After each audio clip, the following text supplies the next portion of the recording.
Baik, berikutnya kita akan masuk untuk teknologi pengolahan, bagaimana cara membuat telur cair maupun telur bubuk ya.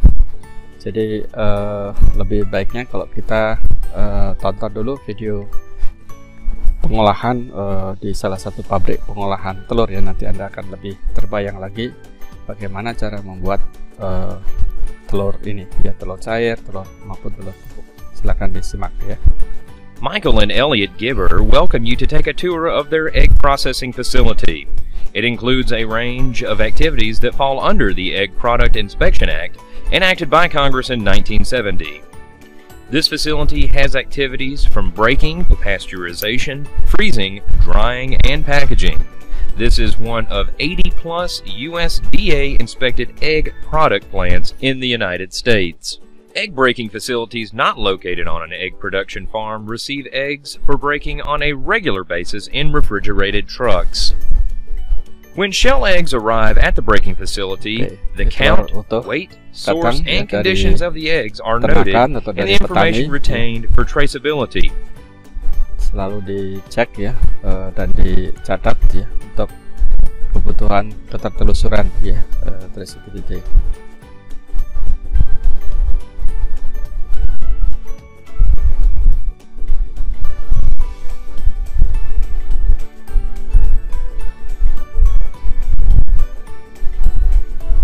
Let's listen to Ted tell us more about this. All of the product that comes in, we test weigh every pallet, we mark it down, we tear off the materials, and we do that for a number of reasons. One, to verify the weight of the product that we're purchasing, and B, internally to control the eggs of when we're breaking them and what products they go into. This is our shell egg cooler. All of the product that comes in off of the truck, we stage them into the cooler prior to breaking, where we're able to maintain control over what product we're breaking for which customers. Keeping egg storage times to a minimum and maintaining an ambient temperature between 50 and 60 and a humidity level between 60 and 70 is important because shell eggs can lose up to 1% of their weight per week. For a million eggs per day operation, over 2,000 pounds could be lost for each storage day. Roughly 330 cases, or 118,800 eggs an hour pass through this transfer room.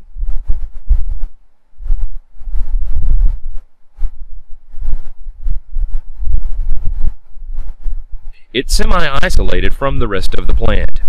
This is where shell eggs are unloaded from pallets onto conveyor belts that will transfer them to the washer and candling machines. Jadi sebelum diolah ya, itu dilakukan proses pencucian dan juga melewati candling ya. Candling itu pemeriksaan the Egg Products Inspection regulations require that eggs be washed and sanitized before they are broken. Ya, washing is conducted in equipment that continuously conveys eggs through the system.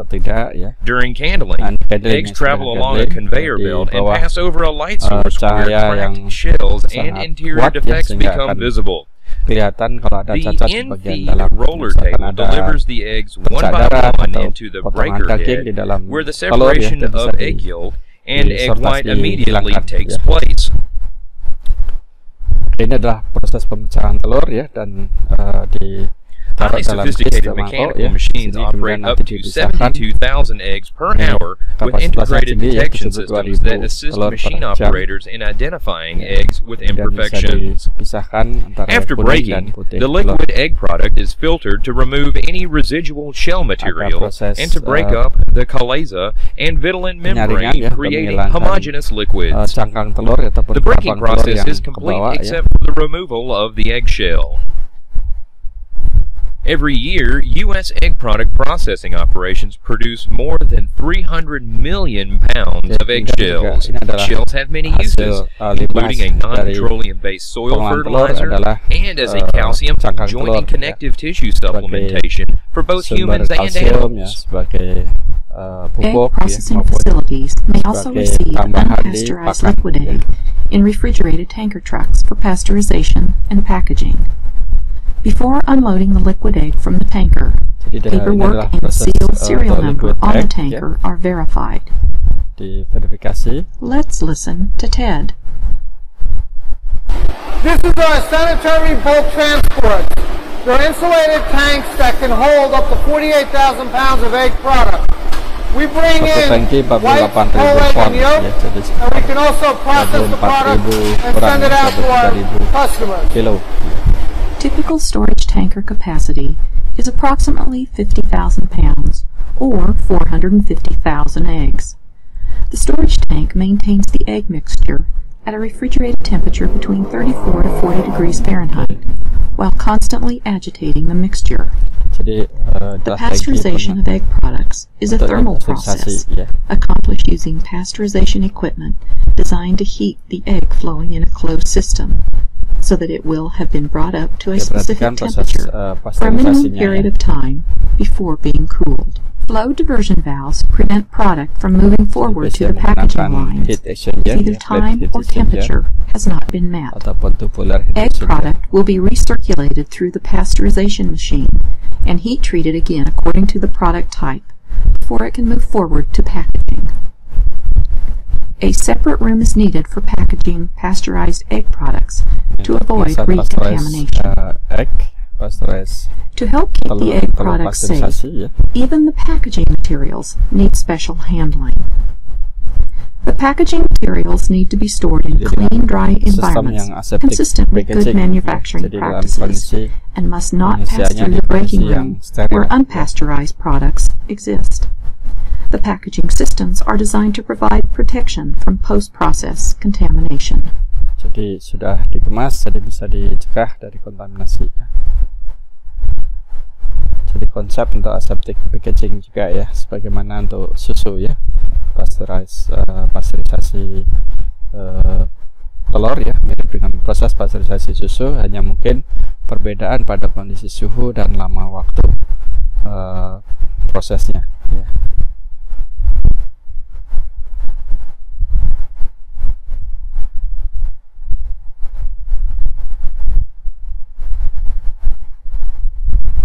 Ini adalah bentuk kemasan yang lain berupa bag ya, kantong plastik ya, nanti di kantong plastiknya dimasukkan ke dalam kardus yang kita sebut dengan bag in box ya, ya seperti itu ya, bag in box. Jadi lebih stabil dan lebih ringan ya, jadinya lebih murah juga dari aspek kemasan dibandingkan kalau menggunakan kemasan yang rigid ya, seperti misalkan jerigen plastik ya. Liquid coat production. We fill 2,000 pound coats here. Same whole egg. It's not used for drying. We use for untuk bin ya, yang tadi di gambar ada ya, biasa untuk B2B ya, business to business, tetap dari perusahaan ke perusahaan ya, dari industri ke industri menggunakan kemasan bin ya. Tadi ternyata ada juga bag plastik di dalamnya ya, sebagai primary, sebagai kemasan primer ya, primary packagingnya. Contoh untuk kemasan lain ya.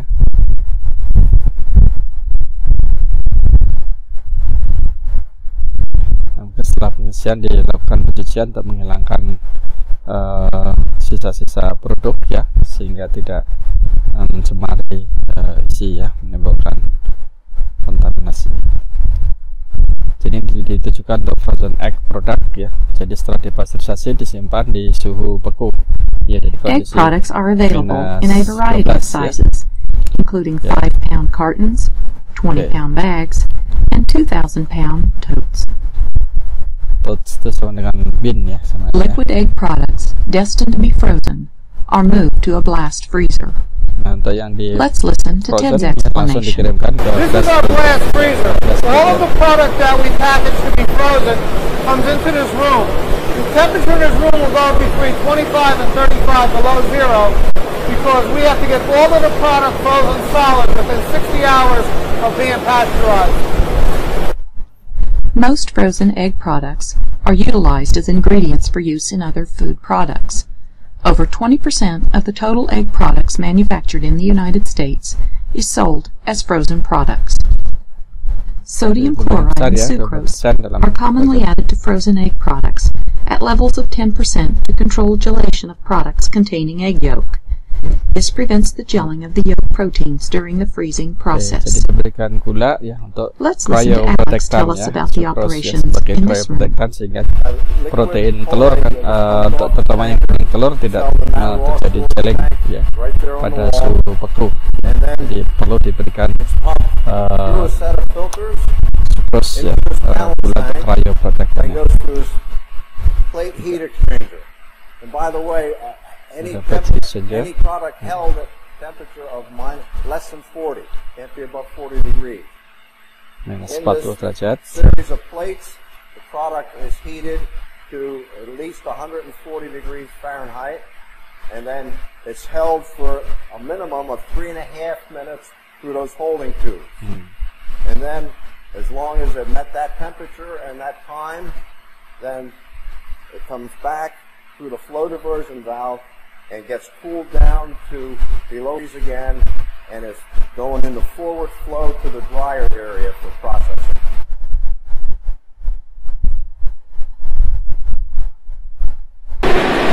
This is a pasteurized storage tank for the liquid Rolleig. The operator is adjusting the dryer. Ini menjelaskan proses pasteurisasi dan untuk layar nanti ya. Jadi gunakan adalah sebagai dryer. He's making all the necessary temperature adjustments and make the product the right solids and moisture content that's required. Room is the drying room.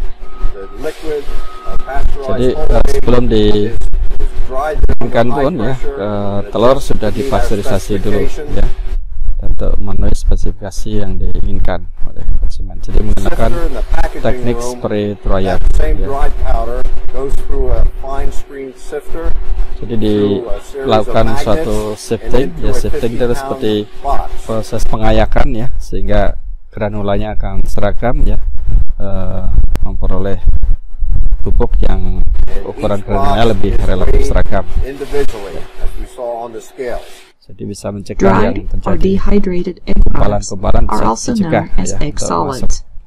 Dried egg products are used as ingredients in a wide number of manufactured foods that are distributed to retail and food service outlets. This is our white processing room. We process just egg whites that were received from tankers.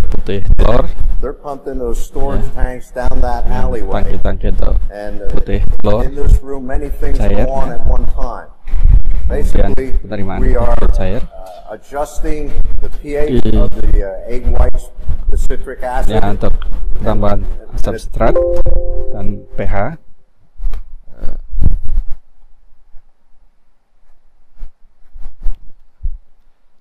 At the same time, we have a RO system, reverse osmosis system, which we're concentrating the product.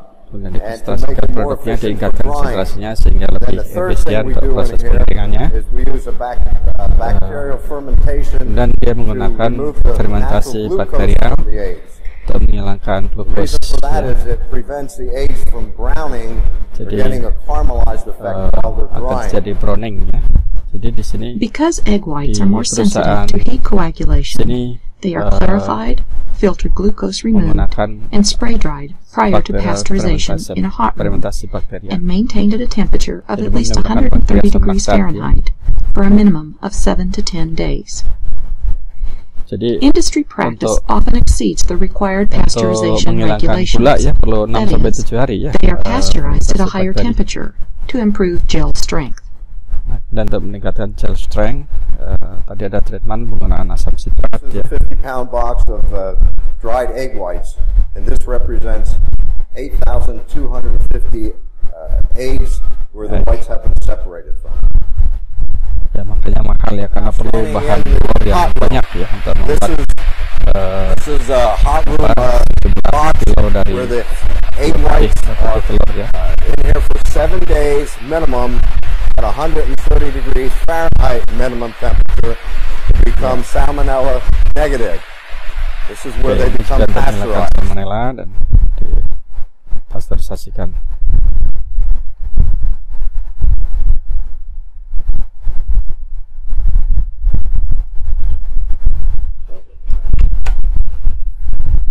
job is to make sure that plant complies with those regulations, to make sure that the plant, whatever they produce, or whatever they send to the consumer, complies with the government regulation.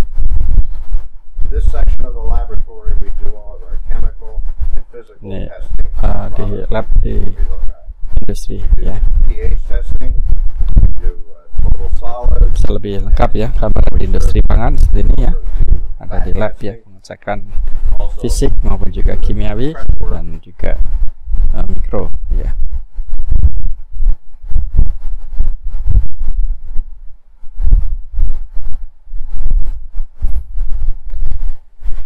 Oke ya, jadi dari video kunjungan industri ini ya cukup sangat banyak informasi yang bisa diperoleh ya, gambaran bagaimana proses pengolahan telur ya, dari mulai telur cair yang direfrigerasi ya maupun penyimpanan beku ya. Dari telur cair baik untuk refri maupun beku relatif sama. Yang dibeku umumnya untuk yang kuning telur ya, maupun juga yang telur utuh ya, mungkin perlu ditambahkan adalah cryoprotectant ya, karena sifatnya mungkin yang relatif tidak stabil ya, ada gelling selama proses pembekuan ya, sehingga perlu diberikan cryoprotectant ya. Bisa menggunakan sucrose, sorbitol maupun juga ya umumnya sorbitol ya, disebut dengan gula jagung tanpa glukosa ya, bebas glukosa, itu adalah umumnya adalah sorbitol ya, dari jagung ya. Oke, dari video sebenarnya sudah kita lihat ya proses pembuatan telur ya. Jadi telur bisa inline ya, langsung dari ternak, kandang ternak langsung dikirim ke proses pengolahan ya, maupun secara offline. Jadi ini kandangnya jauh ya di lokasinya, dikirim dengan truk ya, kemudian setelah diterima dilakukan proses penyimpanan dulu kalau memang diperlukan penyimpanan ya, tapi sebaiknya langsung diproses akan lebih bagus ya. Kenapa? Karena tadi dalam video disebutkan kalau disimpan ya itu akan terjadi juga risiko mungkin kontaminasi mikroba ya, pertumbuhan mikroba akan lebih banyak ya, load mikrobanya. Selain itu juga kehilangan berat ya, ternyata cukup signifikan ya kehilangan berat 1 hari per harinya ya dari telur ini, karena telur ini kan sifatnya permeable ya dari telurnya, jadi sangat mudah untuk menguap ya isi telurnya ya. Kemudian setelah dicuci dilakukan proses handling ya, untuk melihat kondisi di dalam telur, ada tidaknya bercak darah ya, blood kemudian juga meat maupun juga jenis kerusakan yang lain ya. Setelah itu ada proses pemecahan telur ya, breaking. Kemudian setelah breaking dilakukan pemisahan ya, pemisahan antara bagian putih telur, kuning telur, ataupun juga secara telur utuh ya, tanpa dipisah. Nah, tapi umumnya sih selalu dipisah, sehingga nanti saat ingin membuat telur utuh itu adalah dicampurkan berdasarkan berat ya, proporsi berat antara kuning telur dan putih telur, itu akan lebih mudah dalam melakukan formulasi. Jadi umumnya adalah dipisahkan terlebih dahulu antara putih telur dan yang kuning telur ya. Nah, untuk yang cangkang telurnya sendiri ya, disebut dengan cangkang telur ini ataupun kulit telur, biasanya dilakukan proses penghancuran ya, diolah dan bisa dijadikan sebagai sumber kalsium ya, sumber kalsium yang cukup penting ya. Bisa juga untuk ditambahkan di dalam pakan ternak ya, untuk meningkatkan sumber kalsium maupun juga fosfor ya di dalam cangkang telur ini cukup banyak ya, untuk nutrisi bagi pakan ternak. Nah, ini sebenarnya sudah hampir mirip dengan di video ya. Jadi proses penerimaan telur, proses handling ya, penghilangan telur ya, seperti halnya ada cangkang telur ataupun juga serpihan kulit membran telurnya ya, kalau terikut di dalam telur akan dipisahkan di sini ya. Kemudian juga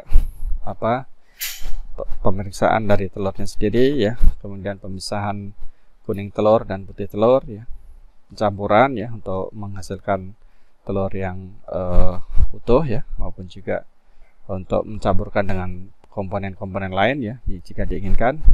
Setelah itu dilakukan proses penghilangan bagian-bagian yang mungkin termasuk potongan kecil dari cangkang maupun juga kalaze ya, bisa dihilangkan ya, ataupun membran ya, membran dari cangkang telur ya yang terpapar. Kan di dalam telur ada dua membran ya, inner membran sama outer membran ya, yang dimana ada kantong udara, lokasinya adalah di antara inner membran dan outer membran.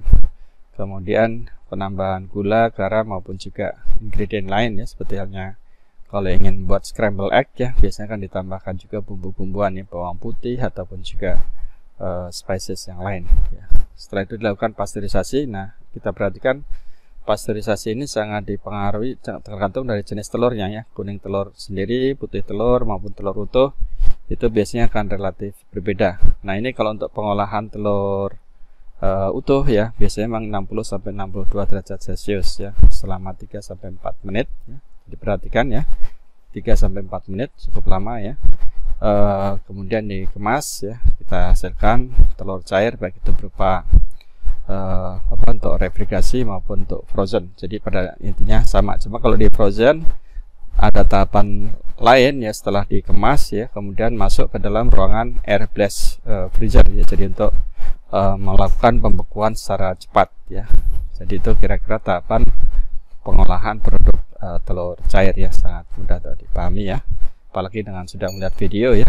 Nanti mohon dari video itu dibuat flowchart seperti ini yang saya kira akan lebih bagus ya, dan lebih sesuai dengan kondisi real di suatu industri pengolahan telur ya di Amerika ya.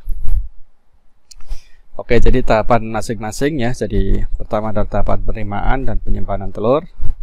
Jadi diterima dengan truk ya, dengan untuk yang offline ya, maupun juga inline dengan conveyor langsung dari kandang ya. Ini gambaran misalkan dari kandang telur langsung dikirim dari ternak telur, hasil langsung masuk ke lini proses produksi gitu ya. Kalau yang ini biasanya dari sistem offline ya, dikirim dari truk ya, berdasarkan palet-palet seperti ini ya. Kemudian penempatan telur pada lini proses ya, diusahakan untuk secepat mungkin diproses, karena selama proses penyimpanan terjadi penurunan bobot yang cukup signifikan ya. Tadi di video dijelaskan ya, terdapat beberapa lumayan besar ya proses penurunannya. Kemudian proses pemecahan telur ya, jadi pemecahan telur ini digunakan mesin ya, jadi peralatannya bahkan ada yang sampai yang paling cepat itu 180.000 telur per jam ya, kapasitas produksi yang tergantung dari variasinya. Tadi di video ada sekitar 70.000 ya untuk telur yang dipecah ya.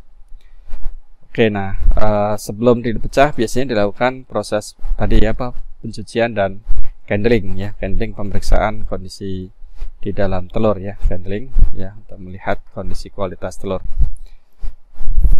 Ya, inilah skematis dari proses pemecahan telur ya. Jadi menggunakan mirip dengan yang di video ya. Di episode ada hammer pemecah, kemudian cupnya membuka ya, seperti sehingga isi telur akan pecah dan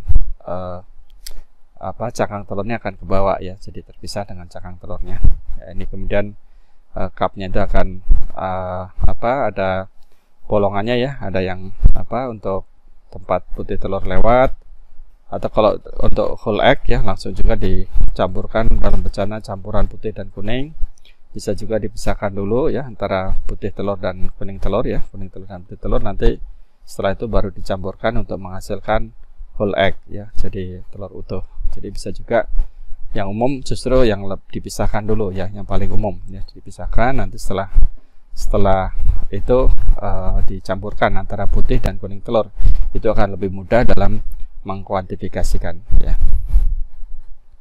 Ini juga jenis peralatan yang lain ya untuk proses pemisahannya ya.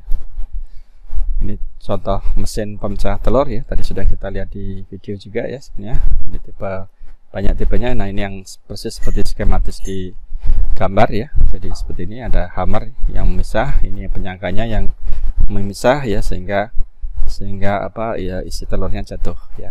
Jadi ada hammer palu ya, pemukul untuk memecah telur ya, dan ininya pisah ya. Jadi nanti cangkang telurnya kebawa ke sana ya, sehingga tidak yang jatuh ke sini hanya isi telurnya, dan ini ada lubangnya ya. Jadi selama berjalannya cup ini ya, ataupun dish seperti seperti mangkok ini ya. Ini putih telurnya akan turun ke bawah ya, kuning telurnya akan tertahan ya. Jadi nanti kalau ini artinya pemisahan kuning dengan putih telur.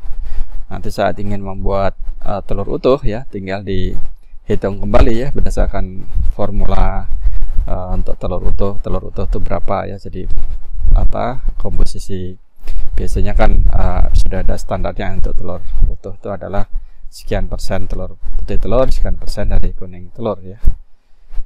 Ini contoh lain untuk pemecah telur ya, lanjutan tadi ya.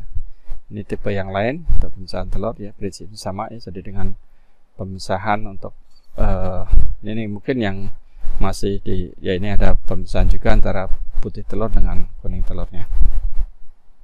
Ini juga sama ya, ada pemisahan kuning telur dengan putih telur ya. Jadi putih telurnya turun di sini, yang mangkoknya bawah, dan yang kuning telurnya masih berada di atas ya. Dan cangkang telur ya bisa dilakukan proses tadi sebagai pakan ternak ataupun sebagai pupuk ya, dikubur, maupun juga bisa diolah sebagai sumber kalsium ya, baik untuk hewan ternak maupun juga untuk manusia ya. Jadi cukup banyak juga kalsium dari cangkang telur ini yang dimanfaatkan untuk bahan baku kalsium ya untuk manusia. Kemudian ada penanganan cangkang telur, ini contohnya ya, jadi telur yang sudah jadi bubuk ya, sebagai sumber kalsium ya. Sedangkan penanganan produk mentah tadi ada proses untuk yang proses putih telur ya, terutama untuk yang dikeringkan ya, itu ada proses yang namanya disugarisasi ya. Tapi umumnya untuk produk yang dingin itu hanya proses pasteurisasi saja ya, untuk produk cair ya umumnya ya. Jadi umumnya ini masih, kalau untuk yang di produk cair ya, hanya untuk biasanya hanya proses pasteurisasi saja. Kecuali untuk produk yang dengan proses pasteurisasi ya, blending, bisa ditambahkan formula ingredient yang lain ya di dalam proses. Nah, homogenisasi diperlukan ya umumnya kalau untuk produk yang mengandung kuning telur ya, ataupun telur utuh. Jadi karena fat ya, lemak ya, karena namanya homogenisasi kan umumnya untuk memecah globula lemak ya. Jadi homogenisasi pun hanya diperlukan untuk kuning telur maupun telur utuh ya, sedangkan untuk putih telur tidak perlu proses homogenisasi ya. Oke, jadi yang penting untuk proses penanganan produk mentah adalah penyaringan, menghilangkan kulit telur ya, membran maupun kalaze, dan lakukan pendinginan pada suhu kurang dari 4 derajat Celcius ya. Untuk tangki-tangki tadi di video juga dijelaskan ada tangki-tangki pendinginan. Memang dalam video digunakan karena di Amerika kan menggunakan sistem British ya, jadi satuannya pakai Fahrenheit ya. Oke, proses berikutnya adalah proses batching ya, pencampuran dengan bahan lain, yaitu untuk penggunaan garam, gula ya, bumbu, spices ya, tambahan vitamin, minyak, susu maupun juga susu bubuk jika diinginkan ya, untuk sesuai dengan formulasi yang diinginkan oleh konsumen ataupun user ya. Setelah itu dilakukan homogenisasi ya, utamanya homogenisasi ini digunakan untuk proses pengolahan untuk kuning telur cair maupun juga telur utuh cair ya. Sedangkan untuk putih telur umumnya jarang digunakan. Peralatan yang digunakan sama dengan homogenisasi untuk susu ya, konsepnya juga sama, prinsip prosesnya ya, sehingga untuk memecah globula dari lemak ya. Nah, kemudian inti proses thermal ya, itu adalah menggunakan pasteurisasi ya, pasteurizer yang digunakan umumnya adalah pasteurisasi yang dengan sistem HTST ya, high temperature short time ya. Tetapi di sini karena penggunaannya menggunakan suhu yang relatif lebih rendah ya dibandingkan dengan suhu pada susu ya. Kalau di susu kan kita menggunakan, kalau HTST kan suhunya 72 ataupun 75 derajat ya. Di sini kita biasanya menggunakan suhu sekitar 54 sampai 60-an ya, 62 64 derajat Celcius ya. Jadi pada pasteurisasi ini yang penting adalah di holding tube ya. Jadi holding tube ini adalah proses di mana produk ditahan ya selama sekian waktu, itu diberikan aplikasi penerapan proses panas yang sesuai dengan standarnya, misalkan 64 derajat ataupun 54 derajat ya, sekian waktu, misalkan 3 menit gitu ya. Jadi di holding tube ini. Jadi proses holding tube ini adalah proses yang disebut dengan proses inti dari proses pasteurisasinya di sini ya. Jadi umumnya ini salah satu peralatan yang digunakan adalah plate heat exchanger ya, atau plat penukar panas ya, sama dengan di susu. Nah, ini yang standar untuk umumnya digunakan standar USDA maupun Kanada ya. Jadi kalau untuk telur cair, telur utuh ya, telur utuh cair artinya gabungan putih telur dengan kuning telur ya, ini suhunya adalah 61 derajat Celcius ya, dengan holding tube-nya 3,5 menit ya. Putih telur suhunya 54 dengan waktu yang sama 3,5 menit. Dan untuk yolk ya, kuning telur adalah 68 ya, dengan waktu prosesnya adalah 3,5 menit juga. Jadi kenapa kuning telur paling tinggi ya, masih ingat bahasanya ini persen solidnya paling tinggi ya, sekitar hampir 50% ya solid ya, sedangkan putih telur ini bisa menggunakan suhu yang lebih rendah karena solid di kadar solidnya hanya sekitar 11% di putih telur ya, di albumin.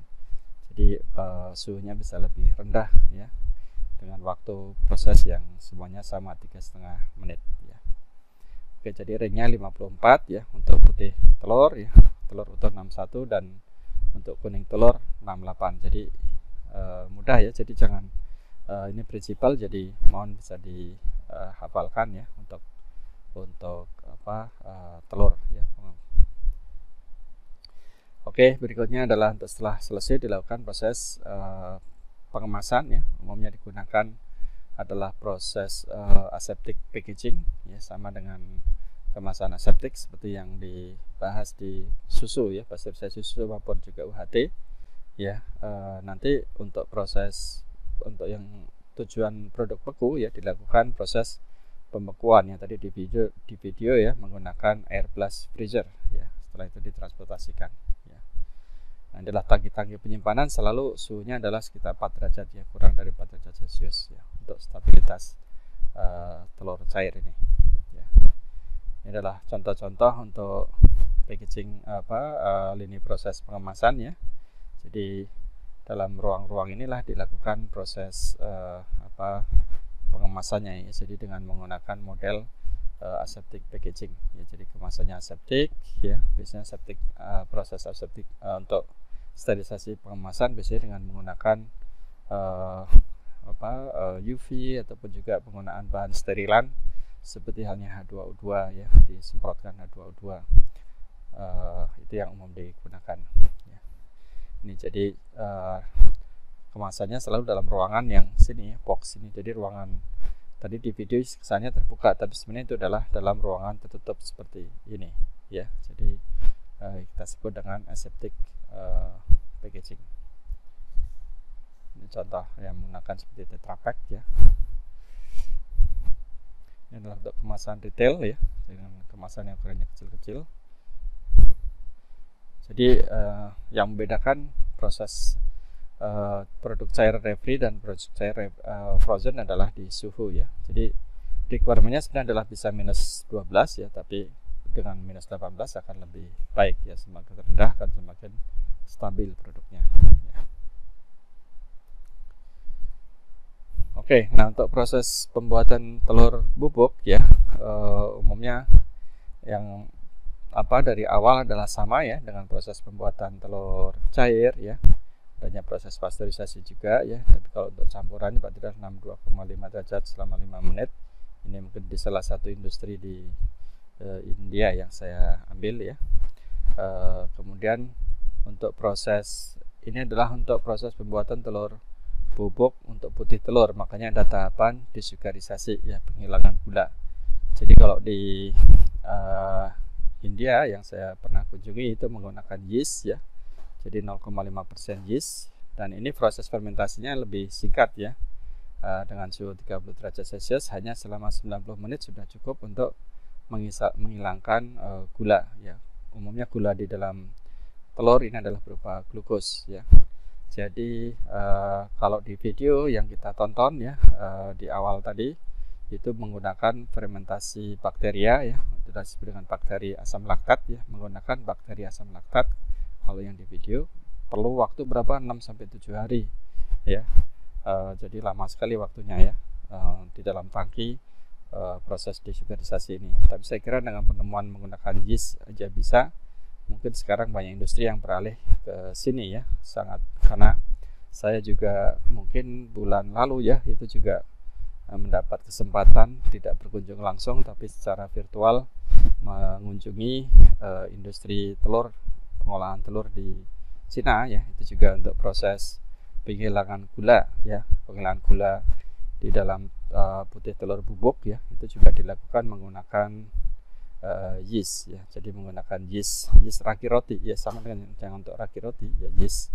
Jadi digunakan yeast yang itu akan lebih efisien, lebih cepat ya, dan juga lebih murah ya. Tidak perlu, kulturnya kan murah sekali ya, seperti ragi roti kan sangat murah dibandingkan kalau kita beli kultur bakteri ya, maupun juga bisa juga dengan menggunakan enzim ya, mungkin nanti akan kita bahas di slide ya.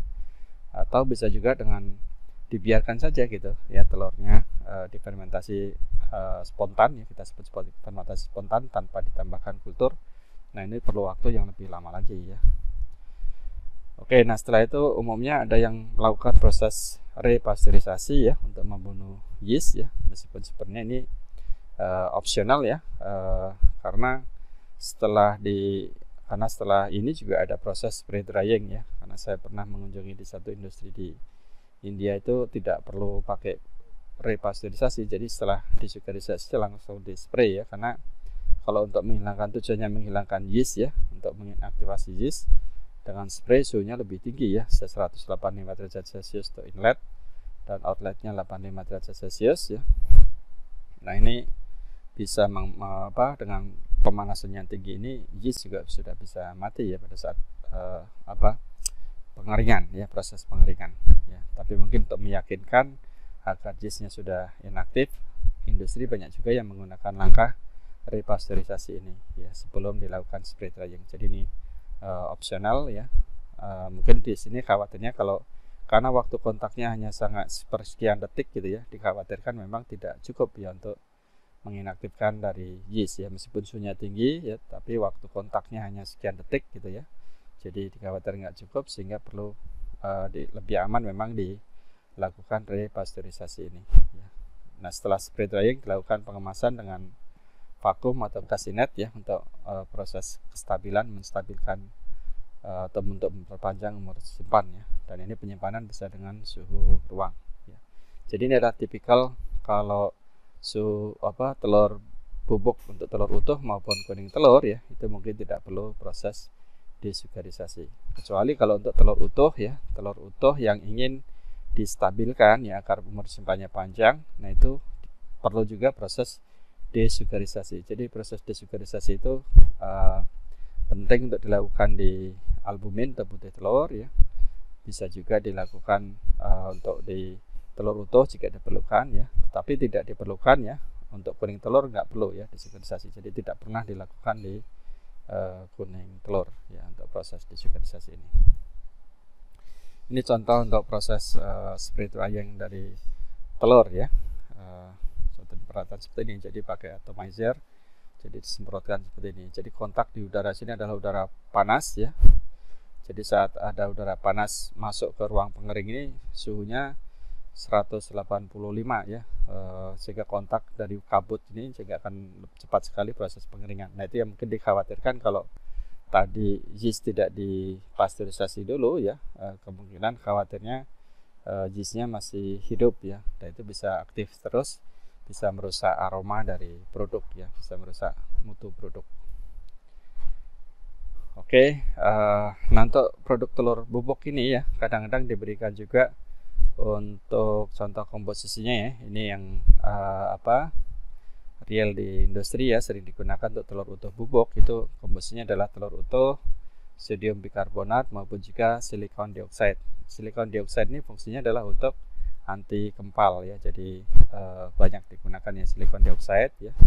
kuning. Jadi untuk kuning telur ya maupun telur utuh ya, karena mengandung kuning telur ya di sini ya, itu digunakan silikon dioksida ya. Kalau untuk putih telur bubuk ya tidak diberikan ya, karena memang relatif tidak lengket ya, fatnya lebih sedikit, nggak ada fat. Jadi umumnya untuk proses pembuatannya komposisi bahan yang digunakan adalah putih telur, ragi roti ya, sodium bikarbonat karena umumnya digunakan untuk whipping cream ya, jadi meningkatkan daya buih, dan juga asam sitrat ya untuk meningkatkan juga kestabilan dari kapasitas whipping cream dari kapasitas untuk whipping ya, bukan whipping tapi untuk proses pembuihan dari produk ya untuk putih telur bubuk. Nah, kuning telur bubuk yang untuk distabilkan ya pada suhu tinggi ya biasanya digunakan juga proses ataupun kestabilan di penyimpanan digunakan proses desugarisasi ya. Jadi biasanya menggunakan ragi roti ini untuk desugarisasinya ya. Jadi untuk kuning telur kadang-kadang diberikan pewarna standar ya, pewarna paprika yang merah kuning kan ya, pewarna jadi lebih menarik dan stabil warnanya ya. Jadi kemudian ada juga penambahan enzim fosfolipase ya, ini untuk meningkatkan fungsionalitas dari kuning telur bubuk ini ya. Oke, saya kira ini untuk contoh komposisi produk dari telur bubuk ya. Jadi untuk pengeringan telur biasanya digunakan pengering semprot ya, suhunya inletnya adalah ringnya 160 sampai 194 ya. Jadi yang tadi disebutkan adalah 185 ya, masih dalam ring. Glukosa perlu dihilangkan pada putih telur terutama ya, untuk menstabilkan dari masalah pencoklatan ya, karena ada reaksi Maillard selama proses pengolahan maupun selama penyimpanan ya. Nah, ini juga perlu dihilangkan untuk telur utuh ya, terutama telur utuh ya. Jadi untuk stability ya, karena kalau di kuning telur umumnya sih tidak terlalu penting ya. Jadi yang penting telur utuh ini ya akan stabil selama penyimpanan ya. Jadi itu untuk pengeringan. Nah, ini adalah proses untuk produk yang unstabilized ya. Jadi kalau tidak dilakukan dengan proses desugarisasi ya, proses untuk, jadi yang disebut dengan stabilized biasanya dilakukan dengan menggunakan proses desugarisasi ini ya. Sebenarnya kalau di yok kan karena mungkin mekanisme stabilisasinya bukan dengan desugarisasi mestinya ya, karena yok secara teoritis di kuning telur itu tidak ada glukos ya. Glukos itu letaknya ada di egg white-nya ini ya. Jadi sebenarnya di sini stabilitasnya bukan dengan desugarisasi ya. Yang whole egg ya dengan desugarisasi ya. Jadi bisa lebih dari setahun ya untuk pada suhu ruang ya. Oke, nah untuk egg white nih masih tetap perlu juga ya, meskipun destabilize tapi perlu kondisi yang lebih dingin ya, agar tidak terjadi reaksi Maillard ya. Meskipun sudah dihilangkan tapi mungkin masih ada residu ya, jadi diharapkan untuk stabilan tetap dilakukan kondisi penyimpanan dingin ya.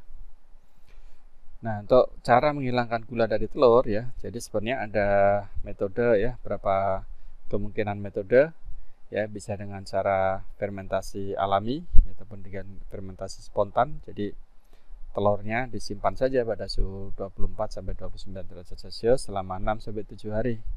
Ya, jadi selama itu ya nanti terjadi proses penghilangan glukosa ya, penghilangan karena ada mikroba bakteri asam laktat juga yang aktif di situ sehingga akan memakan glukos menjadi asam laktat terutamanya di situ. Ada juga yang dengan fermentasi bakteria ya. Jadi umumnya adalah menggunakan bakteri asam laktat ya, Staphylococcus ataupun Lactobacillus ya. Jadi yang mirip seperti untuk bakteri-bakteri di yogurt ya. Jadi dengan suhu 30 sampai 35 dan waktunya minimal 1 hari ya, 24 jam. Sedangkan kalau yeast ya, fermentasi yeast ya bisa dilakukan dengan suhu 32 ya. Ini waktunya sangat singkat, bisa 90 menit ya sampai kurang dari 12 jam ya. Jadi ini fermentasi yeast adalah satu fermentasi yang paling efektif ya, paling baik digunakan saat ini ya, karena murah, cepat, dan juga tidak menimbulkan rasa tidak enak ya. Ada juga untuk menggunakan enzim ya. Ini juga digunakan di industri ya, menggunakan enzim yaitu kombinasi enzim glukos oksidase maupun juga dengan enzim katalase. Jadi mirip kalau waktu untuk reaksi oksigen scavenger yang menggunakan enzim kan, glukos oksidase, di situ ada glukos ya sebagai substrat glukos. Jadi saat nanti enzimnya beraktif memakan glukos untuk dengan menggunakan oksigen juga dalam reaksinya, dihasilkan H2O2 peroksida, sehingga H2O2 itu perlu dipecah dengan katalase. Jadi reaksinya mirip ya dengan itu. Ya ini penggunaan enzim ini ya, kita tahu enzim biasanya harga enzimnya sendiri sudah mahal ya, dan lebih kompleks prosesnya ya. Kemudian meskipun sebenarnya dari aspek kualitas organoleptik juga bagus ya, tetapi umumnya dari beberapa industri pengolahan telur bubuk yang saya kunjungi, semuanya menggunakan yeast ini ya, fermentasi yeast ini yang paling banyak digunakan ya. Oke, ini contoh untuk pengolahan untuk telur putih telur kering ya. Jadi umumnya glukos dihilangkan sebelum pengeringan ya. Kemudian untuk piping age-nya ya, jadi untuk meningkatkan kemampuan membentuk buihnya itu lebih kuat ya, itu diberikan aditif sodium lauryl sulfat ya. Ini dengan konsentrasi kurang dari 0,1%. Ini akan nanti membantu whippingnya itu lebih bagus, karakteristik whipping ya saat digunakan di cake maupun meringues ya, itu lebih mudah membentuk buih-buihnya, lebih stabil dan lebih bagus kapasitas pembentukan buihnya. Oke, saya kira ini untuk proses flow yang sudah kita bahas ya. Jadi penyimpanannya seperti drying yang kita sudah bahas semuanya, powder dan pengemasan. Oke, untuk kuning telur dan telur utuh bubuk ya, ini glukosa juga dapat dihilangkan ya sebelum dikeringkan untuk meningkatkan stabilitas selama bersimpan ya. Meskipun untuk kuning telur tidak umum dilakukan ya, kuning telur. Dari beberapa industri yang saya kunjungi ya, untuk telur utuh bubuk maupun kuning telur ya, itu tidak ada proses penghilangan gula ya, tidak ada proses penghilangan glukosa ini ya. Nah, kemudian gula jagung bebas laktosa gula jagung bebas glukos ataupun sorbitol ya umumnya, dan sukros dapat ditambahkan ya sebelum pengeringan ya. Ini untuk meningkatkan juga kapasitas whipping, dan umumnya nih yang tujuan utamanya adalah meningkatkan stabilitas produk ini ya. Kalau whipping karena memang penggunaan kuning telur dan telur utuh itu sebenarnya bukan untuk whipping ya. Kalau untuk whipping biasanya industri menggunakan putih telur yang lebih bagus ya. Kalau di kuning telur dan putih telur umumnya kan kapasitas untuk mayonnaise seperti itu ya, jadi emulsi ya, kapasitas emulsi, kemudian juga kapasitas untuk membentukkan ya flavor, taste, rasa ya. Jadi umumnya untuk di whipping tidak terlalu dipentingkan sebetulnya ya. Tapi sebenarnya kalau penggunaan ini juga bisa, seandainya masih tetap ada, tapi dengan menggunakan tambahan aditif ini ya, gula jagung bebas glukosa maupun sukrosa, itu masih bisa meningkatkan kapasitas whipping dari produk ini. Dan yang penting juga adalah meningkatkan stabilitas produk selama penyimpanan ya, maupun juga stabilitas produk selama penggunaannya ya. Tadi sebagai contoh di kuning telur beku ya, penyimpanan beku diberikan sukros ya, maupun juga sorbitol ya, itu untuk cryoprotectant. Nah, cryoprotectant itu umumnya berfungsi juga sebagai termoprotektan, kalau seandainya digunakan di suhu panas pun juga berfungsi gitu ya. Jadi bisa berfungsi di suhu rendah maupun di suhu tinggi umumnya ya. Nah, ini adalah contoh target pengeringan putih telur ya. Jadi kondisi awal kalau putih telur itu seperti ini ya. Jadi airnya itu 88% dan solidnya hanya 12%. Atau tadi saya bulatkan 11% ya sebenarnya kalau di tabel ya. Jadi 11, sekian persen ya, 11, antara 11 sampai 12%. Nah, setelah dikeringkan targetnya nanti menjadi solid ya, dengan kadar solidnya 92% ya. Jadi sebenarnya jumlah solid itu sama gitu ya, cuman persennya itu meningkat karena airnya hilang kan. Jadi di sini dari kadar air 88 menjadi kurang dari 8% ya. Tadi di standarnya adalah sekitar 5% ya.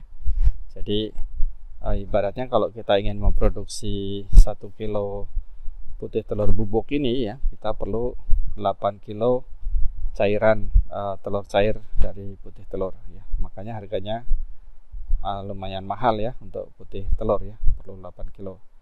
Sementara kalau kita lihat di sini untuk telur utuh, untuk memproduksi 1 kilo telur utuh bubuk ya hanya perlu 3,9 kilo ya. Jadi hampir 50%-nya dari untuk telur utuh ya. Jadi telur utuh juga sebenarnya solidnya kan sama jumlahnya ya. Jadi hanya airnya aja yang berkurang ya. Jadi air awalnya 74% menjadi hanya sekitar 5% ya. Jadi ini untuk memproduksi 1 kilo telur utuh bubuk ya, kita perlu sekitar 3,9 kilo untuk telur utuh cair ya.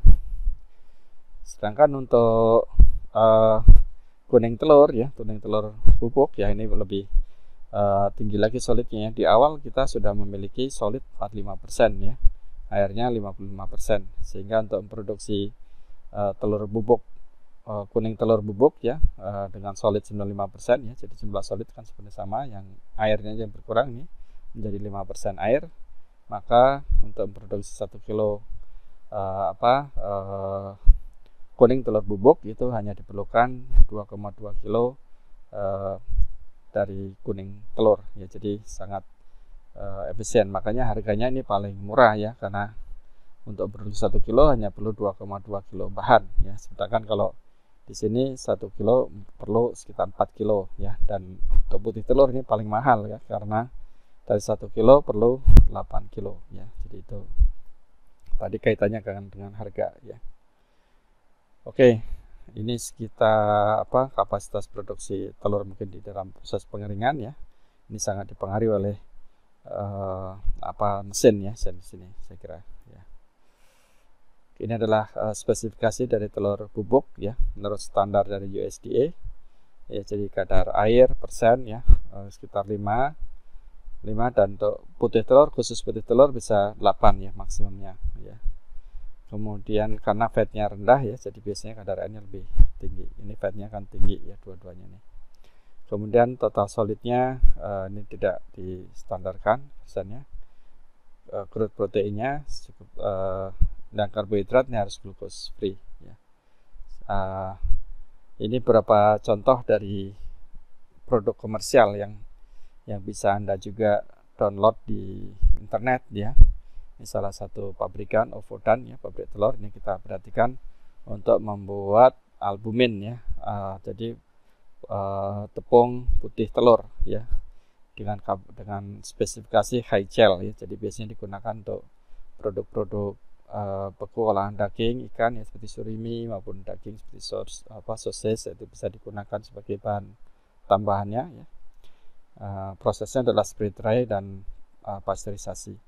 Jadi kalau kita lihat deskripsi dari ini aplikasi digunakan untuk confectionery ya, untuk permen ya, industri bakery maupun juga industri daging ya. Tidak menutup kemungkinan meat ini juga untuk fish juga ya.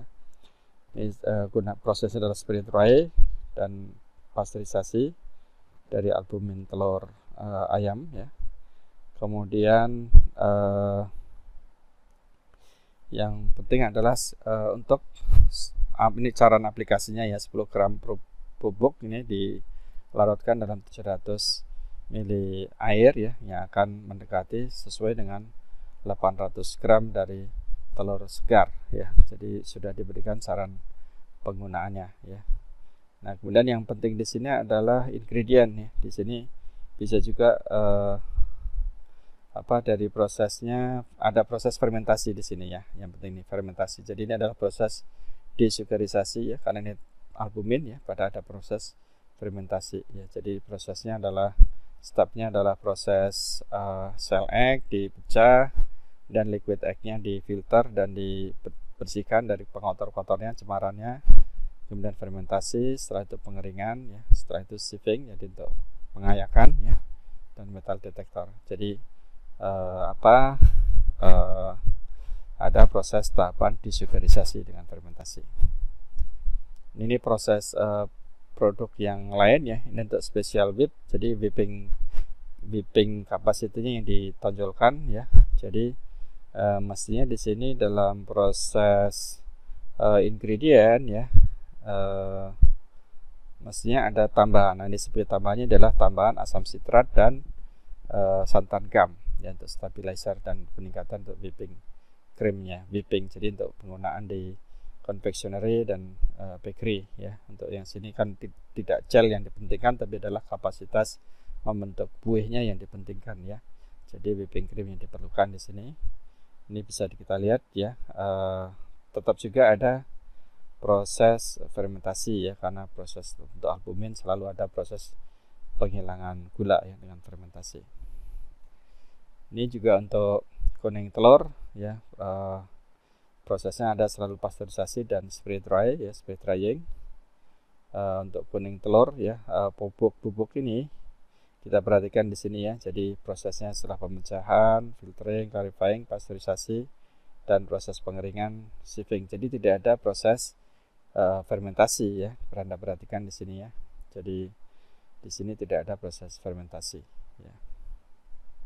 Ini penggunaannya ya, bisa untuk mayonnaise, dressing, pasta, ice cream ya, bake product maupun juga cake ya, dan juga di mana putih telur diinginkan ya.